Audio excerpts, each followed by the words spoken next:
In the last 50 years, the world's population has doubled, currently exceeding 7 billion inhabitants.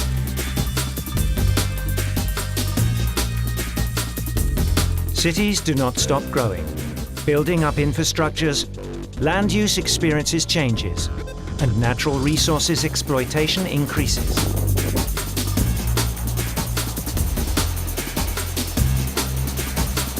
All this creates a strong impact on water availability, so essential for the financial growth and the public needs.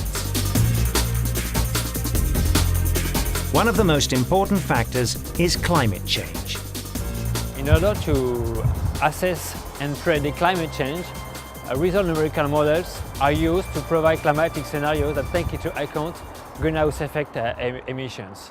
In Mediterranean area, these scenarios show a significant variability of the spatial-temporal distribution of precipitation together with an increase in temperature.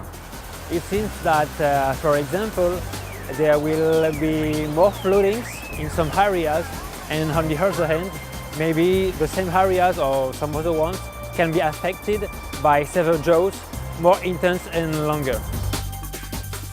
So before mortgaging our future for the lack of something as vital as water, it is essential to anticipate and build up a good management scheme. But first of all, predictions should be made in order to satisfy our needs for the coming decades, taking into account all the changes. WaterChange is a 3-year life-funded project which started in 2009.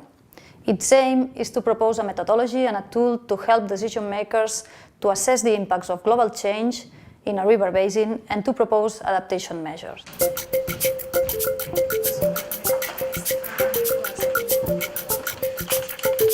Cetaqua Water Technology Centre, together with CRAHI, the Centre for Applied Research in Hydrometeorology, work together to conduct the WaterChange project within the EU programme LIFE.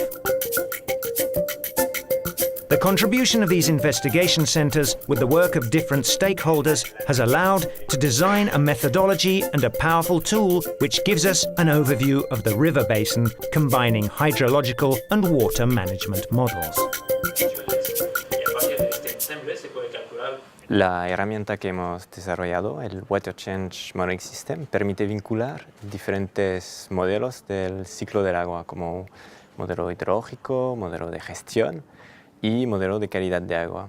Esto permite simular diferentes escenarios de cambio global que van a representar los diferentes cambios posibles en la cuenca a nivel de uso del suelo, de clima y de uso del agua.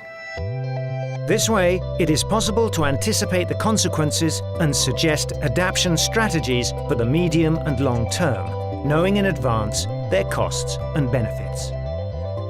In summary, this allows us to plan the work that has to be done in a basin in order to gain the maximum hydrological efficiency, taking into account all possible scenarios.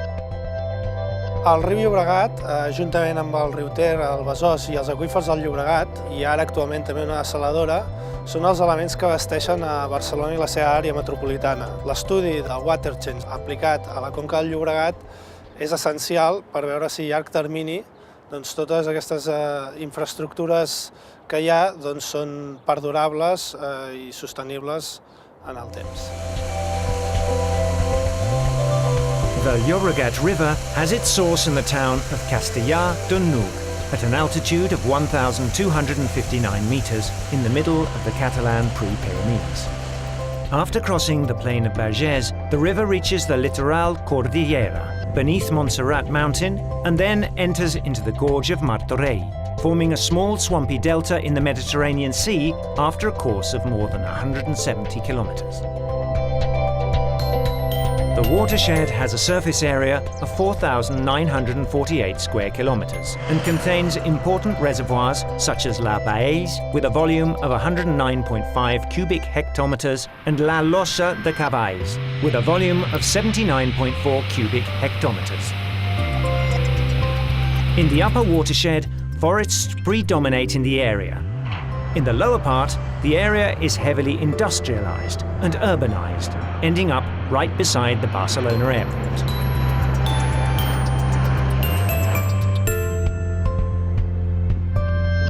the waters of the Llobregat watershed nourish an important part of the entire metropolitan area of Barcelona, with a population of more than 3 million inhabitants.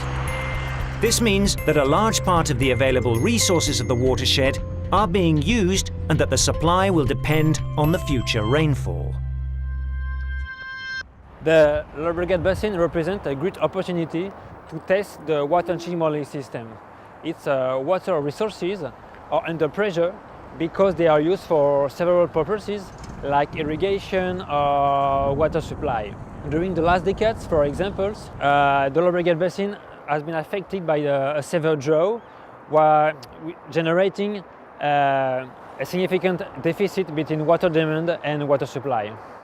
The model allows to introduce different scenarios of global change, like, for instance, water demand data influenced by the demographic variation, and also influenced by climate change, and water availability data influenced by changes in precipitation, temperature, and land use. In the long run, most of the scenarios predict a temperature rise and a decrease of the precipitation in our area.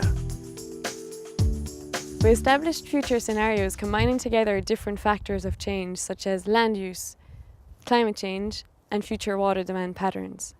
On the one hand, water demand is likely to increase with population growth and higher temperatures.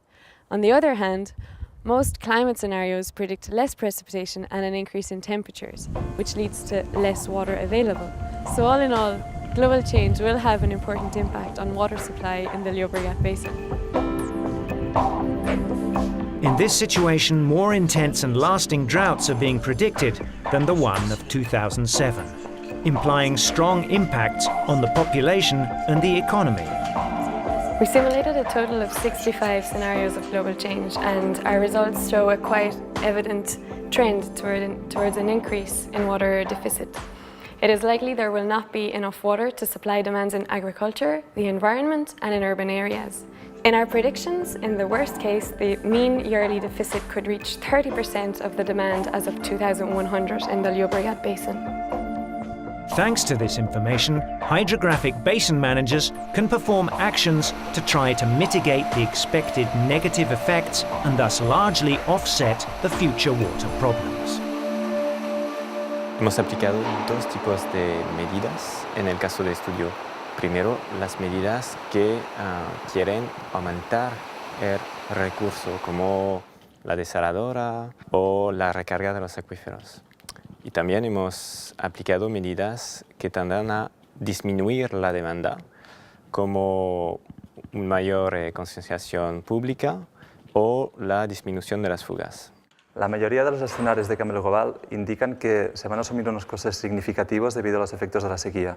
Cuanto más nos adaptemos, menores costes asumiremos en el territorio, pero esta adaptación no está exenta de coste. Podemos definir diferentes combinaciones de medidas de adaptación que permitan reducir el déficit hídrico en los próximos años. Y este modelo nos ayudará a encontrar esa estrategia óptima. Esta estrategia será aquella que permita evitar el mayor número de daños posibles en el territorio a un menor coste de adaptación. So far, the good management of resources along with an aware population has overcome all the setbacks. However, the predictions for 2030 point to even more severe droughts. The different scenarios show the difficulty of predicting what will happen in the future. However, we can see a high probability that the demands could not be totally satisfied if we do not adapt. In 2030, about 10% of the total demand could fail to be supplied. And in the worst case, a third part of the demand could fail to be satisfied in 2100.